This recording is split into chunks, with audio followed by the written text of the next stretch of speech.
जय श्री राम। योगेश काले का सभी सुनने वालों को प्यार भरा नमस्कार।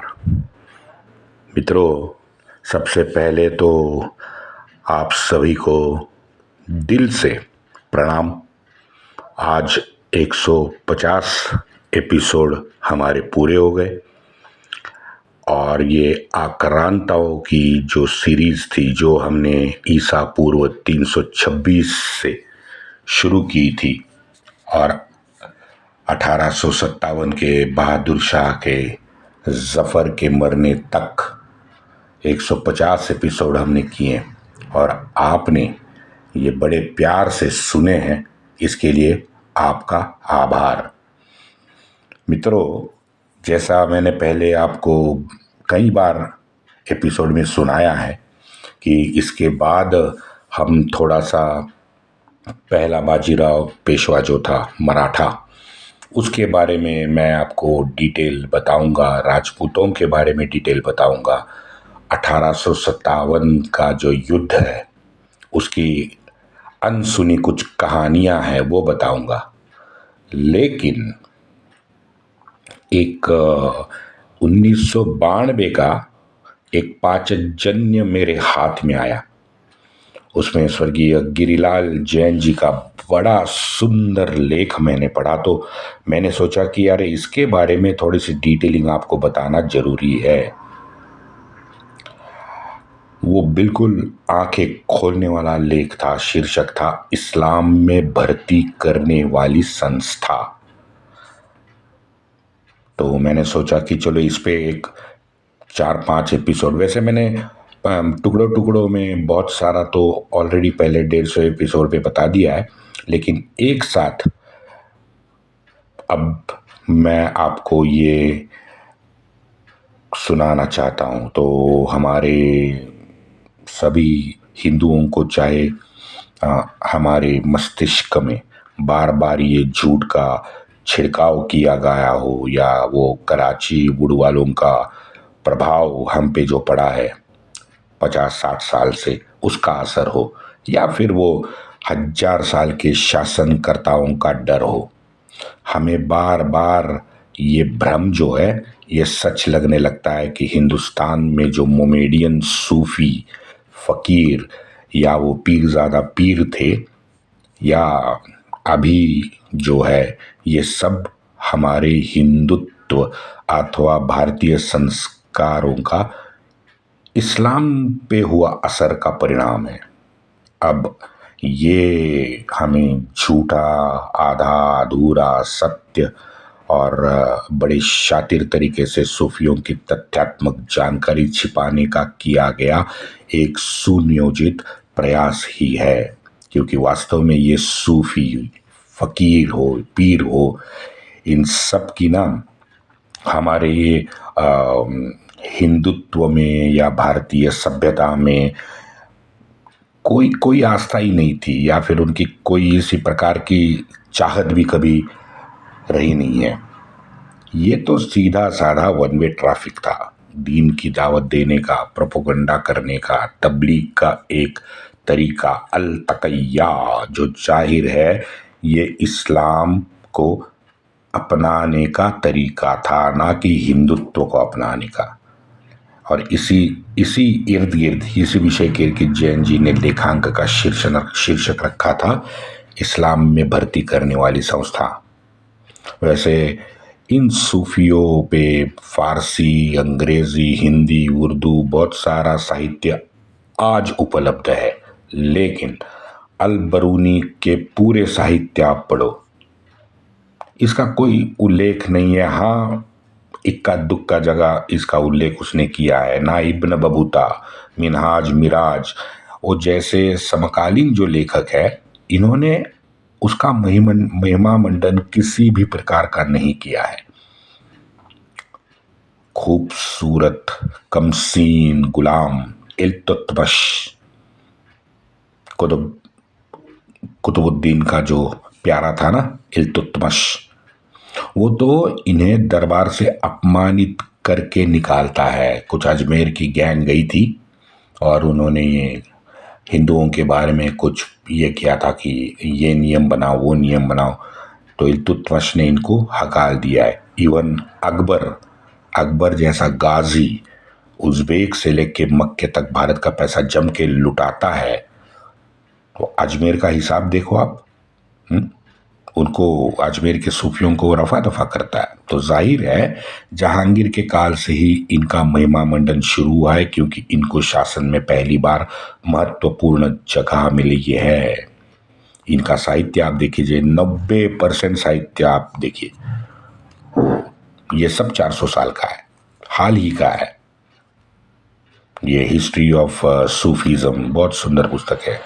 सैयद अतर अब्बास रिजवी की पुस्तक है। दूसरी है वो shrine and cult of Moinuddin Chishti. अब इसके बारे में, ये पुस्तक मेरे पास है, तो इसके बारे में मैंने 150 एपिसोड में मोइनुद्दीन को 1000 बार गाली दी होगी। वो दूसरे लेखक है अबुल हसन अली नदवी और केसलाल तो सबसे मान्यता प्राप्त पुस्तक है, बहुत ही बड़ी सुंदर और वाचनीय पुस्तक है। तो इन 3-4 पुस्तकों का मैंने बार बार आधार लिया है सूफियों के बारे में जब मैं आपको बताता हूँ। लेकिन दुर्भाग्य मित्रों, आज भी 80% भारतीय समझते हैं कि ये सूफीज़म जो है ये भक्ति और ज्ञान योग की वजह उपज है। कैसे हो गए भाई? लेकिन हमको लगता है, वैसे अगर बिग पर्सपेक्टिव में देखा जाए तो ये सारे जितने भी विश्व के ये दर्शन हैं, आज जितने भी जीवित है, वो सभी तो सनातन वैदिक परंपरा ही है। जरा ध्यान से आप सोचो, ध्यान से सोचोगे तो ये आप Africa, Latin America, Europe, Asia, ये खंड हो, या सुमेरियन, रोमन, ग्रीक, माया, पारसी, वो इजिप्शियन, कुछ भी ले लो, यजीदी ले लो, निसर्ग, पेड़ पौधे, पशु पूजन के कुछ परंपराएं हों विश्व में, सभी ले लो, ये सभी तो सनातन के उपांगी हैं। हाँ, ये है कि हर एक दर्शन में विकृतियां तो फिर आती रहती है, ये संसार का नियम है। तो ये विकृतियां आने से ये जो दर्शन है ये मात्र सत्ता, बल प्रयोग और दूसरे दार्शनिक को जड़ से उखाड़ने का एक जरिया इन इस्लामियों ने बनाया। और मैं ये बार बार अपने पहले एपिसोड में दोहरा चुका हूं। आशिया में इसका प्रभाव सबसे ज्यादा होने का प्रमुख कारण ही सनातन में उनकी सहिष्णुता और व्यापक वैचारिक अधिष्ठान है। संगीत के बारे में मैंने विस्तृत जानकारी आपको पहले ही दी है। ये सूफी संगीत कहाँ से उपजा है? भारतीय समाज व्यवस्था में सूफियों का योगदान आप देखिए कितना है, शून्य। उल्टा हमारे शुद्ध विचार आचार को दूषित करने का पाप इन सूफियों ने किया है। मित्रों, मूलतः सूफी कट्टर धर्मनिष्ठ मोमिन ही है, और हिंदू काफिर को ये न के न प्रकारेण दीन की दावत देना, उसकी अपनी संस्कृति और सभ्यता का समूल नाश करना, यही इनकी प्राथमिकता है, आज भी है। और जितने दिन बीते इन भांडों में भी अनेक परंपरा बाद में निर्माण हुई है, लेकिन मूल तत्व तो इस्लाम का प्रचार ही है। और ये तबलीगी जमात इसका सुंदर उदाहरण है। और मजे की बात मित्रों देखो कि खुद मोमेडियन सेक्ट जो है ये एक वर्ग को काफिर मानते हैं।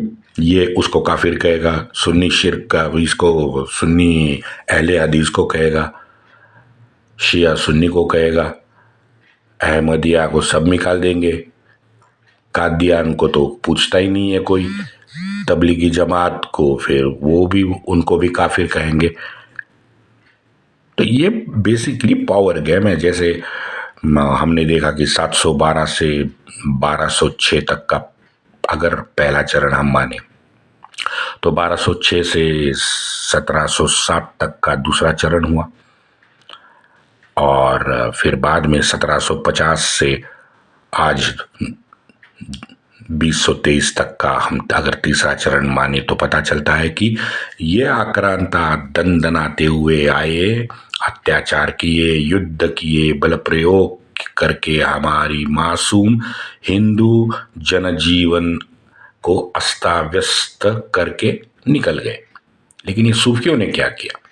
ये सूफी अत्यंत सुप्त रीत्या इसी हिंदू समाज में घुल मिल गए और अपने डर की वजह से, सिर्फ और सिर्फ अपने डर की वजह से, जो जो भी जितने भी हिंदू धर्मांतरित हुए हैं उन धर्मांतरित को झूठा मृगजल दिखा के इन सूफियों ने अपने कब्जे में कर लिया मानसिक तौर पे। जब मुगलों का प्रभाव क्षीण हुआ तो हम लोग देखते हैं कि नागौर जैसे राजस्थान के रजपूत बहुल क्षेत्र में भी इनका प्रभाव कम नहीं हो सका। वैसे ये भी बता दूं कि नागौर में स्वयं खलीफा आने का भी ये वजह होगी कि ये इलाका मोमेडियन बहुल है। बाद में कश्मीर देखो, श्रीनगर का वो सैयद अली हमदनी, ये सूफी मुल्ला था ना, और उसका दरगाह श्रीनगर के होने की वजह से आप देखो कि कश्मीर के सारे सनातनी दर्शन और हमारे महान तत्ववेत्ता के विचार जनमानस तक पहुंचाए ही नहीं दिए गए। और यही कारण था सूफियों को राज्य शासन व्यवस्था में मिला हुआ वरद हस्त। अब याद आया, बात निकली है तो जाते जाते आपको बता दूं, आपको ये किसी हमारे टेक्स्ट बुक में हमको पढ़ने आज तक नहीं मिला है।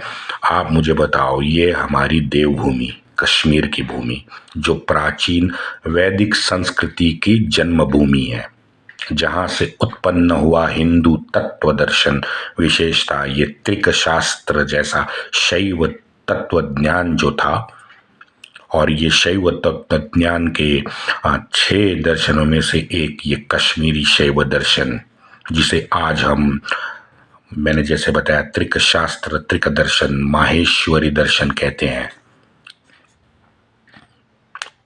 उसकी भूमि, वो जहां जन्मा है ये तत्वज्ञान, वो तो कश्मीर की है।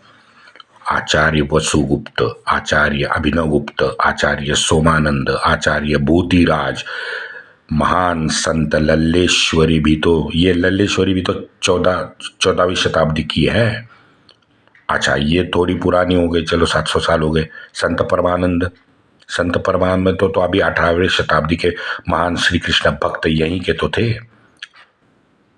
वैसे मित्रों आपको बता दो कि आचार्य वसुगुप्त, इस वसुगुप्त तो 77 शिव सूत्र के प्रणेता है, जिन्होंने भगवान महादेव का साक्षात्कार होने के बाद कश्मीर में महादेव पर्वत की गुफाओं में 77 शिव सूत्र एक महाकाय शिला पे उकारे थे।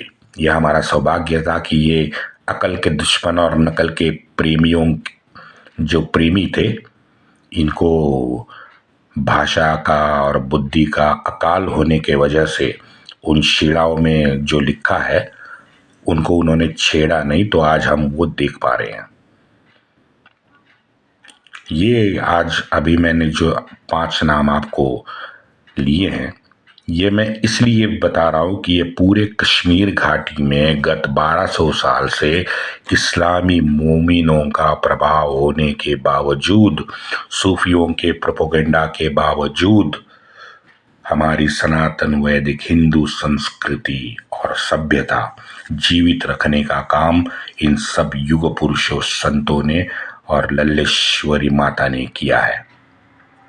इसका ये अकेला उदाहरण है, मैं इसलिए डिटेल बता रहा हूँ क्योंकि जहाँ पे इस्लाम का प्रभाव हुआ है वहाँ उसकी जो पुरानी अपनी सभ्यता होती वो आज पूरी तरह से नष्ट हो गई है। उसके उत्तम उदाहरण इजिप्ट और स्वयं सऊदी अरेबिया की अरब संस्कृति है, इसका स्वयं उदाहरण है।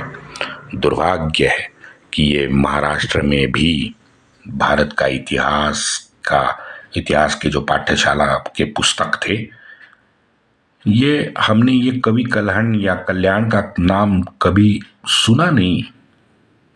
उसका राज तारांगिनी ग्रंथ जो उसने लिखा, सुंदर ग्रंथ, हमें क्यों नहीं दिखाया गया, हमें क्यों नहीं पढ़ाया गया?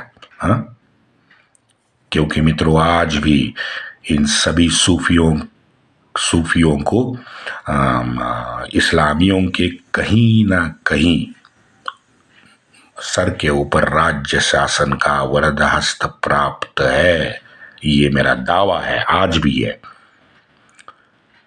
क्योंकि अब रिसेंट, अभी यही 20-25 साल पहले की बात, जब अब यूट्यूब में आप देखो, 250 गरीब हिंदू युवती पे अजमेर में बलात्कार करके उनको वीडियो बनाने वाला ये चिश्ती खानदान का फिरोज, उसने बाद में उसको पकड़ लिया। तो उसको पकड़ने के बाद में ये हमारे ये बिना सर पैर वाला सेकुलरवाद जो है ना, वो, और उस सेकुलरवाद को गला फाड़ फाड़ के जो बोलते हैं न्यायालय में न्यायाधीश, उन्होंने भाई इस फिरोज चिश्ती को मानसिक रुग्ण करार देते हुए छोड़ दिया है। आज भी वो दंदनाता घूम रहा है अजमेर में। ये भी एक तरह का सूफीज्म का हमारे हिंदू जनमानस पे पड़ा हुआ प्रभाव ही तो है कि भाई चिश्ती खानदान के सुपूत को कैसे शिक्षा दे और हम कैसे दंडित करें। ये भांड अभी हमने देखा ना 1 साल पहले नुपुर शर्मा के केस का। नुपुर बहन को, हाँ, बिना गलती, उसने कोई गलती नहीं की है, जो 1000 साल से सब मुल्ले भौंकते हैं उसी का उसने रेफरेंस दिया। लेकिन ये नालायक चिश्ती बलात्कारी और उसके घर वाले बेबाक होके सीधा धमकी देते हैं। ना शासन, ना पुलिस, ना न्याय व्यवस्था, ना किसी का डर नहीं है इनको। हाँ, और ये भी इन पे कुछ नहीं बोलती। चलो 17 मिनट हो गए। अगले एपिसोड में मित्रों जरा इन सूफियों का 12 साल का खूनी खेल थोड़ा सा खंगालते हैं। वंदे मातरम।